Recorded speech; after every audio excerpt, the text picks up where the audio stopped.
রাজধানীর মিরপুরে শেরেবাংলা জাতীয় স্টেডিয়াম এলাকায় ঢাকা উত্তর সিটি কর্পোরেশনের পশু কোরবানির পরিচ্ছন্নতা কার্যক্রম উদ্বোধন করছেন মেয়র আতিকুল ইসলাম। সরাসরি যুক্ত হচ্ছে সেখানে।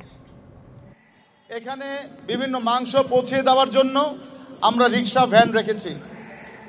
আমি মনে করি আজকে যে 1200 গরু যে 4টি জায়গায় যাওয়ায় দেওয়া হয়েছে, এটি একটি এক্সাম্পল ক্রিয়েট করবে 7 নম্বর ওয়ার্ডবাসী যে একটি উদাহরণ তৈরি করলো।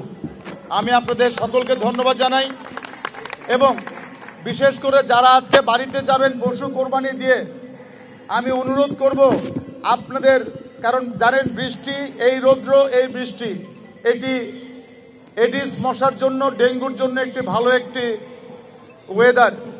এখনই বৃষ্টি, এখনই রৌদ্র, তাই আমি অনুরোধ করব ইমিডিয়েটলি যারা গ্রামের বাড়িতে যাবেন সকলে যার যার বাড়িতে কোনো ধরনের পাত্রে যেন এডিস মশার জন্ম না নেয়, সেই জন্য সকলে অনুরোধ করব পাত্রগুলোকে যেন অবশ্যই আপনারা যেন উল্টিয়ে রেখে দেন।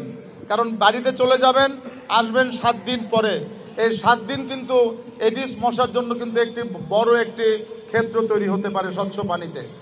আমি আপনাদেরকে বলবো যারা পশু কোরবানি দিয়েছেন আজকে, সবাই আজকে দিন, আর যারা দেননি তারা আগামীকাল সকালের মধ্যে যদি পশু কোরবানি দিয়ে দেন, আমরা নগরটাকে সুন্দর করে পরিষ্কার করে ফেলতে পারি। আগামী পরশু দিন কেউ যেন কোরবানি না দেন, আমি অনুরোধ করব, সকলকে অনুরোধ করছি কালকে যারা দেননি কালকে সকালবেলার মধ্যে দিয়ে দেওয়ার জন্য।